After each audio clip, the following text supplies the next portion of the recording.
Yo, halo guys, sebelum gua lanjutin ke pembahasannya, gua nggak bosen-bosen ngingetin ke kalian dulu. Yuk dukung dulu channel ini dengan pencet tombol subscribe dan loncengnya di bawah ini agar kalian tidak ketinggalan update dari channel ini. Dan juga like dan share ke kawan-kawan kalian biar di channel ini semakin dikenal banyak orang. Pastinya dukungan dari kalian sangat gua butuhin untuk ngebuat gua terus semangat dan terus update ke depannya. Oke, kalau gitu kita langsung lanjut aja ke pembahasannya.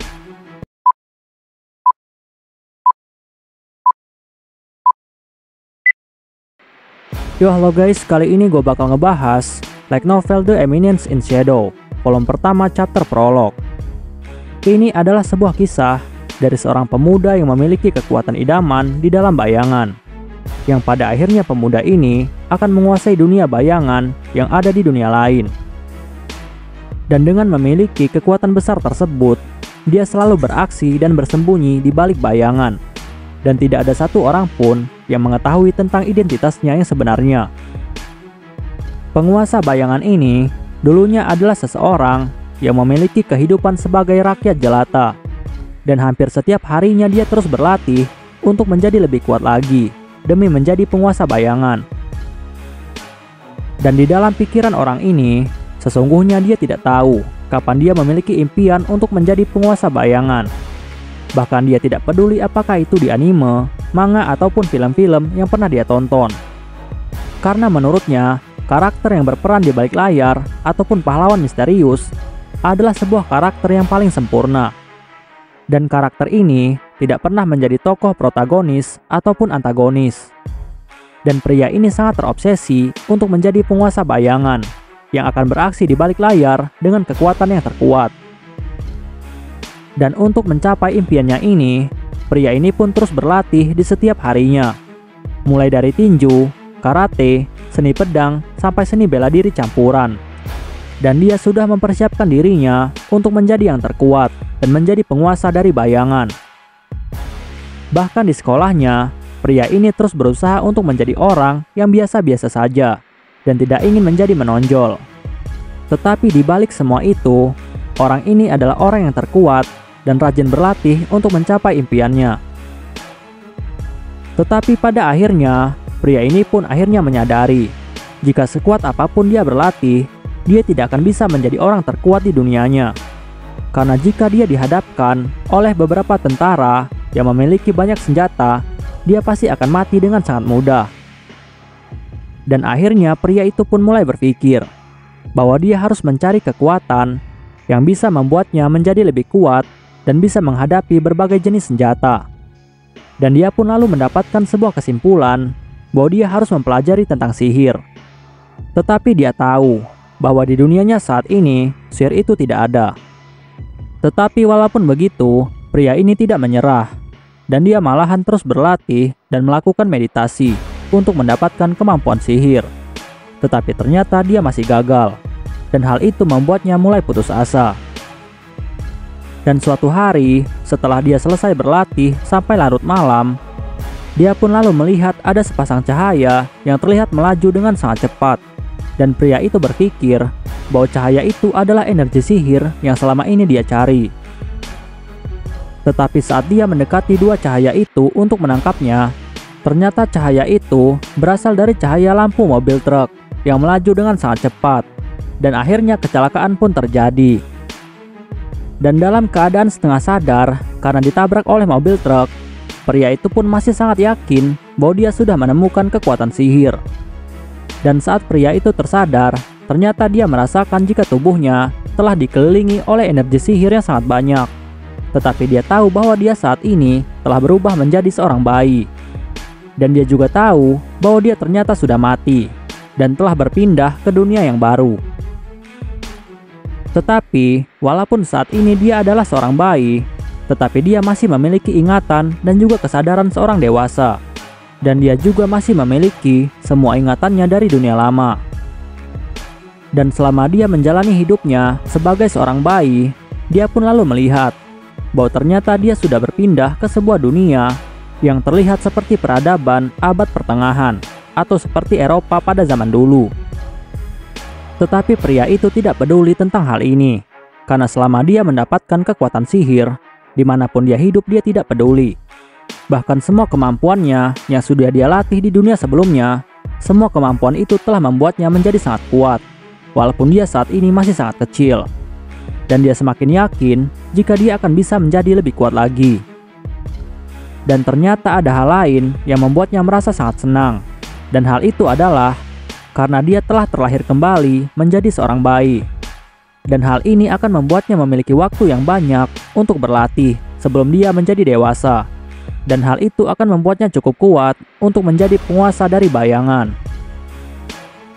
Dan seiring berjalannya waktu, pria itu pun terus berlatih dengan sangat giat di bawah bimbingan dari ayahnya dan juga kakak perempuannya. Dan kakak perempuannya itu adalah seorang wanita yang sangat berbakat di bidang kekuatan sihir. Dan menurut orang banyak, jika kakak perempuannya itu terus berlatih, maka dia akan menjadi sangat kuat. Bahkan kakaknya nantinya akan bisa menjadi kepala keluarga berikutnya. Karena seorang pewaris keluarga haruslah orang yang memiliki bakat sihirnya sangat kuat. Tetapi selama pelatihan itu, pria itu terus mengalah dan terus berpura-pura menjadi lemah di depan kakaknya. Karena menurutnya, untuk menjadi seorang penguasa bayangan, maka dia tidak boleh menunjukkan kemampuannya di depan orang lain. Dan semua kekuatannya itu hanya digunakan dari balik layar sebagai seorang penguasa bayangan. Dan karena itulah, pria ini selalu berpura-pura untuk menjadi orang yang paling lemah dan juga tidak berguna. Dan pria ini yang telah berpindah ke dunia yang baru, dia memiliki nama Kit Kageno. Dan dia ini adalah anak kedua dari keluarga kesatria Kageno. Sedangkan nama kakak perempuannya adalah Claire Kageno, dan dia lebih tua 2 tahun dari Kit. Dan pada suatu hari, Kit lalu mendapatkan sebuah informasi dari hasil penyelidikannya selama ini. Dan informasi itu mengatakan jika ada sekelompok bandit yang tinggal di kota hantu. Lalu Kit yang mengetahui hal ini, dia pun menjadi sangat bersemangat karena dia ingin mengetes kekuatannya yang telah dia latih selama ini. Dan dia ingin menjadikan para bandit ini sebagai percobaan dari kekuatannya. Bahkan di dalam pikirannya, dia sangat berharap jika seluruh kota hantu nantinya dipenuhi dengan para bandit, agar dia bisa menjadikan para bandit itu sebagai lawan latihannya. Karena Kit saat ini sangat kesulitan untuk mencari orang yang bisa diajak berlatih, karena kemampuan Kit saat ini sudah sangat kuat. Sedangkan orang-orang di sekitarnya memiliki kekuatan yang lebih lemah, dan hal itu membuat Kit tidak bisa berkembang. Dan di sini juga Kit sangat menyadari bahwa hukum di negara ini adalah hukum yang sangat lemah. Bahkan banyak sekali para penjahat yang telah lolos dengan sangat mudah. Dan Kit yang merasa jika dia adalah penguasa bayangan, dia pun merasa harus menghukum para penjahat ini dengan caranya sendiri. Bahkan dia juga telah membuat pakaian tempurnya sendiri. Dan pakaian tempur ini diberi nama Slime Body Suit. Sedikit informasi, Slime Body Suit adalah baju tempur khusus yang sangat ringan dan juga sangat fleksibel. Dan baju ini akan membuat Kit bisa bergerak dengan sangat bebas dan dapat membuat hawa keberadaannya menjadi memudar. Dan baju tempur Slime Body Suit adalah asli buatan dari Kit sendiri dengan melakukan banyak percobaan. Karena saat dia menggunakan bahan besi atau baja, hal itu akan membuat sihir yang ditransfer ke dalamnya akan menjadi sangat boros dan tidak efisien, karena akan banyak energi sihir yang akan terbuang. Dan menurut penelitian dari Kit, jika ada seseorang yang mentransfer kekuatan sihir ke dalam sebuah senjata besi atau baja sebanyak 50% kekuatan sihir, maka yang terpakai hanya 10%, sedangkan sisanya akan terbuang, dan hal itu sangat boros. Dan saat Kit telah mengetahui tentang hal ini, dia pun lalu memikirkan cara yang lain untuk membuat baju tempur dengan bahan yang bagus dan juga lebih efisien. Dan saat itulah dia pun akhirnya menemukan seekor slime dan mulai melakukan banyak percobaan. Dan dalam percobaannya itu, Kit Kageno akhirnya mendapatkan sebuah fakta bahwa slime dapat menerima sihir lebih baik daripada besi ataupun baja. Bahkan tingkat kecocokan dari slime dan juga kekuatan sihir sebanyak 98%. Dan slime juga sangat fleksibel karena bisa berubah-ubah bentuk ke bentuk yang diinginkan. Dan karena hal itulah, akhirnya Kit Kageno telah melakukan banyak percobaan dengan banyak slime. Dan percobaannya itu dilakukan lebih dari 1000 kali. Bahkan hampir membuat slime menjadi punah, karena dia terus memburu para slime sesuka hatinya. Dan setelah melakukan banyak percobaan, Kit Kageno akhirnya berhasil membuat slime bodysuit dan juga sepatu bot slime yang sangat ringan dan juga fleksibel. Bahkan saat Kit Kageno menggunakan baju ini, dia akan menjadi senyap dan tidak bersuara. Dan dia juga telah menambahkan berbagai macam pertahanan serangan ke dalam bajunya ini. Dan baju tempurnya ini berbentuk seperti mantel yang berwarna hitam pekat. Dan ini membuat Kit Kageno terlihat seperti penjahat. Dan setelah Kit menerima informasi tentang para bandit, dia pun langsung bergegas menuju ke kota hantu. Dan dia sampai di sana saat tengah malam. Dan saat Kit sampai di sana, dia pun lalu melihat bahwa kota itu terlihat sangat gelap. Tetapi Kit melihat bahwa ada sebuah bangunan yang lampunya masih menyala. Dan menurut Kit, para bandit itu sedang berpesta untuk merayakan kesuksesan mereka dalam merampok para pedagang. Dan perlu diketahui, selain untuk mengalahkan para bandit, Kit juga bertujuan untuk merampas hasil rampasan mereka, yang nantinya uang itu akan digunakan oleh Kit untuk mendukungnya menjadi penguasa bayangan. Karena untuk menjadi penguasa bayangan, yang dibutuhkan bukan hanya kekuatan saja, tetapi juga keuangan. Lalu setelah itu, Kit pun langsung menerobos masuk ke dalam markas para bandit. Dan Kit memanggil mereka semua dengan sebutan bajingan.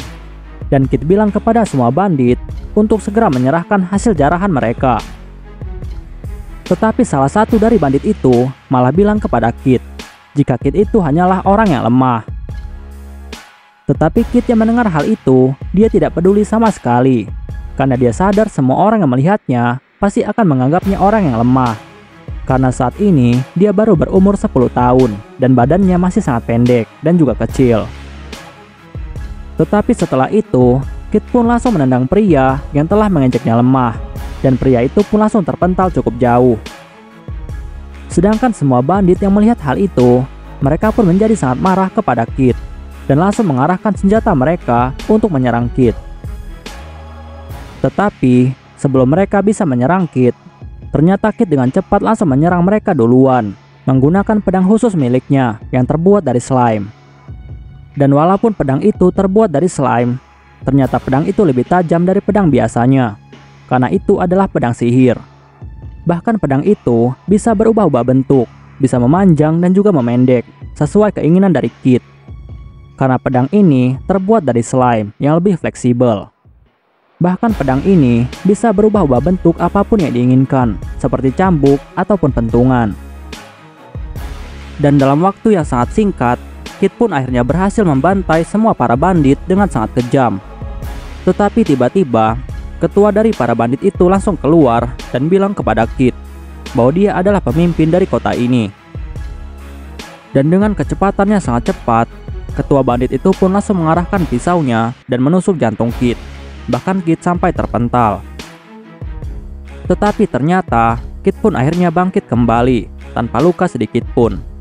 Dan Kit bilang kepada ketua bandit bahwa serangan selemah itu tidak akan bisa melukainya. Dan ketua bandit yang mendengar hal itu, dia pun menjadi sangat marah kepada Kit. Dan dia pun terus mencoba untuk menyerang Kit. Tetapi Kit hanya menghindari semua serangan itu dan tidak membalasnya. Bahkan ketua bandit itu langsung bertanya kepada Kit, kenapa Kit selalu menghindar. Tetapi dengan dingin, Kit pun lalu menjawab. Kit bilang kepada ketua bandit bahwa kemampuan ketua bandit itu lebih rendah daripada ayahnya dan juga kakaknya. Dan di sini Kit sangat meremehkan kemampuan dari ketua bandit.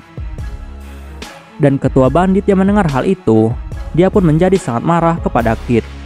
Dan dia pun mulai menyerang Kit dengan serangannya sangat banyak. Tetapi tiba-tiba, ketua bandit itu pun merasakan sangat kesakitan. Dan saat dia melihat kakinya, ternyata kakinya sudah tertebas. Lalu Kit bilang kepada ketua bandit itu bahwa dia memiliki pedang yang sangat tajam, yang melebihi pedang pemecah es. Dan dia bisa menggunakan pedangnya sesuka hatinya dan dalam posisi apapun, karena pedangnya sangatlah fleksibel. Dan saat ketua bandit itu jatuh berlutut, Kit pun langsung menendang dagu dari ketua bandit sampai dia terpental dan langsung tewas. Dan setelah Kit mengalahkan semua bandit, Kit pun mulai melakukan penjarahan. Dan akhirnya Kit berhasil mendapatkan uang sebanyak 5 juta zeni. Dan 1 zeninya sama dengan 1 yen mata uang Jepang. Dan ini akan membantu keuangannya untuk menjadi penguasa bayangan. Tetapi setelah Kit selesai menjarah, tiba-tiba saja Kit melihat ada sebuah kandang besar yang terlihat seperti kandang budak. Dan saat Kit melihat ke dalam kandang itu, ternyata di dalamnya ada seseorang. Tetapi Kit tidak tahu apakah dia seorang wanita atau laki-laki. Karena orang itu terlihat sudah dicabik-cabik dan sudah tidak bisa dikenali wajahnya, dan terlihat seperti gumpalan daging. Tetapi di sini, Kit merasakan banyak sekali sihir dari tumpukan daging tersebut. Dan Kit pun akhirnya menyadari jika orang itu telah terluka dengan sangat parah karena telah mengalami kelebihan sihir. Dan dulunya, Kit pernah mengalami kelebihan sihir, dan untungnya Kit berhasil mengendalikannya. Dan jika Kit saat itu gagal mengendalikannya, maka dia pasti akan bernasib sama dan akan mati. Karena kelebihan sihir akan membuat tubuh seseorang menjadi rusak lalu meledak. Dan saat itu Kit pun akhirnya menyadari bahwa setiap orang memiliki kemampuan untuk menerima sihir. Tetapi kemampuan setiap orang untuk mengendalikan kekuatan sihir sangat berbeda-beda. Ada yang memiliki kapasitas sihir yang sangat besar dan juga ada yang kecil. Dan jika ada orang dengan kapasitas kecil gagal mengendalikan kekuatan sihir yang besar, maka dia akan mengalami overload. Maka hal itu akan membuat orang itu menjadi meledak. Tetapi orang-orang dari dunia ini menganggap hal ini sebagai kerasukan atau kutukan. Dan setelah Kit melihat mayat itu, dia pun lalu berpikir bahwa sebenarnya dia bisa mengembalikan keadaan orang ini dengan kekuatannya dan dengan pengetahuannya selama ini. Karena Kit juga telah melakukan banyak percobaan tentang masalah ini. Dan Kit beranggapan jika dia berhasil menyelamatkan orang ini, maka dia pasti bisa menjadi penguasa bayangan. Lalu setelah itu, Kit pun langsung menyalurkan sihirnya ke gumpalan daging itu. Dan ternyata hal itu berhasil. Dan gumpalan daging itu pun langsung kembali ke bentuk semulanya. Dan muncullah seorang wanita yang berasal dari ras elf.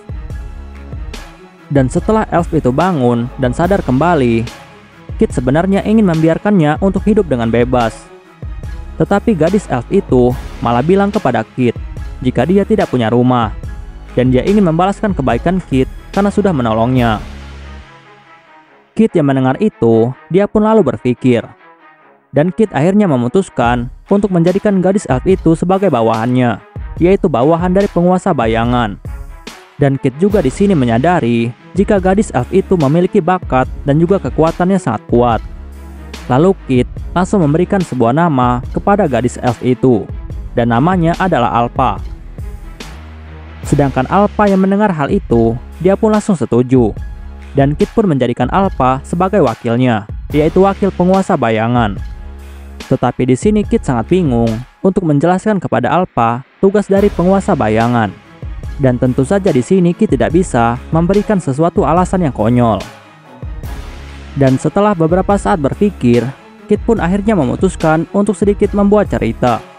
Dan Kit bilang kepada Alpha bahwa tujuan utama dari penguasa bayangan adalah untuk bersembunyi di dalam bayangan, untuk melawan dan juga mencegah kebangkitan dari Raja Iblis Diablos. Dan pada awalnya Alpha yang mendengar hal itu, dia pun menjadi sangat bingung. Dan dia pun bertanya kepada Kit, siapakah Raja Iblis Diablos? Dan Kit pun lalu memberitahu Alpha bahwa Diablos itu adalah seorang Raja Iblis yang membawa kehancuran untuk dunia. Alpha yang mendengar hal itu, dia pun lalu bilang kepada Kit bahwa cerita itu adalah sebuah dongeng dan kelihatannya bukan kenyataan. Tetapi Kit dengan tegas langsung bilang kepada Alpha bahwa itu adalah kenyataan dan Diablos itu benar-benar ada. Dan di sini sebenarnya Kit juga tidak yakin apakah Diablos itu ada atau tidak, karena dia hanya mengarang-arang cerita agar membuat Alpha menjadi yakin dan mau menjadi bawahannya. Lalu setelah itu, Kit pun mulai menceritakan tentang Iblis Diablos. Kit bilang kepada Alpha bahwa Iblis Diablos itu telah dibunuh oleh pahlawan. Dan Diablos selalu memberikan sebuah kutukan kepada pahlawan. Dan kutukan itu dikenal dengan nama kutukan Diablos, atau yang lebih dikenal saat ini sebagai kerasukan. Dan Kit juga memberitahu Alpha bahwa yang membuat Alpha mati dan meledak adalah karena kutukan dari Diablos yang sebelumnya menempel di tubuh Alpha. Karena Alpha adalah keturunan dari pahlawan. Dan sebenarnya semua cerita ini adalah kebohongan yang dibuat oleh Kit agar Alpha menjadi yakin. Sedangkan Alpha yang mendengar hal itu, dia akhirnya mulai percaya. Lalu Kit memberitahu Alpha bahwa ada seseorang yang telah membuat cerita palsu dan telah menjadikan kenyataan menjadi terbalik. Sehingga saat ini tidak ada lagi orang yang menghargai para keturunan pahlawan. Dan Alpha yang mendengar itu, dia pun menjadi sangat kesal. Dan dia pun lalu bertanya kepada Kit, siapakah yang membuat para keturunan pahlawan menjadi buruk? Dan Kit pun lalu bilang kepada Alpha bahwa orang-orang itu adalah orang-orang yang ingin menghidupkan kembali Raja Iblis Diablos. Dan mereka lah yang telah menyebarkan banyak cerita bohong bahwa keturunan para pahlawan telah memiliki sebuah kutukan. Dan kutukan itu disebut dengan kerasukan. Lalu keturunan para pahlawan langsung dikucilkan dan akhirnya dibuang. Dan untuk melawan para pengikut Diablos, maka mereka harus menyembunyikan diri mereka dari publik dan bertindak di balik bayang-bayang. Karena banyak sekali orang-orang dari Diablos yang masih berkeliaran. Dan setelah Kit melihat jika Alpha sudah mulai percaya, dia pun langsung mengajak Alpha untuk bergabung dengannya. Dan Alpha yang mendengar itu, dia pun dengan tegas bilang kepada Kit bahwa dia akan mengabdikan hidupnya untuk mengalahkan kejahatan dan akan membasmi semua musuh para pahlawan. Dan Kit yang mendengar hal itu, dia pun di dalam pikirannya sangat senang karena ternyata gadis itu sangat mudah untuk dibohongi. Dan setelah Alpha bergabung, Kit pun lalu menentukan nama dari kelompok mereka. Dan Kit bilang kepada Alpha bahwa nama dari kelompok mereka ini adalah Shadow Garden. Dan kelompok mereka ini adalah kelompok yang bergerak di belakang layar untuk mengalahkan kejahatan. Dan musuh terbesar dari Shadow Garden adalah Iblis Diablos dan semua pengikutnya. Dan Kit juga bilang kepada Alpha bahwa mulai saat ini mereka harus sering berlatih karena mereka akan banyak melakukan pertempuran. Dan sebagai pemimpin dari Shadow Garden, maka dia akan menjadi petarung utama, sedangkan Alpha dia akan menjadi petarung yang mendukung dirinya. Dan Kit juga bilang kepada Alpha bahwa mereka juga harus mengumpulkan para keturunan pahlawan yang lainnya agar kelompok mereka menjadi semakin kuat. Dan akhirnya mereka pun terus berlatih bersama-sama untuk menjadi lebih kuat. Bahkan kelompok Shadow Garden telah menjadi semakin besar dengan datangnya beberapa kelompok utama yang disebut dengan 7 bayangan. Dan perlu diketahui bahwa semua ini adalah kebohongan dari Kit, tetapi ternyata kebohongan ini adalah kenyataan. Bahkan Kit sendiri tidak tahu jika semua yang dia katakan akan menjadi kenyataan.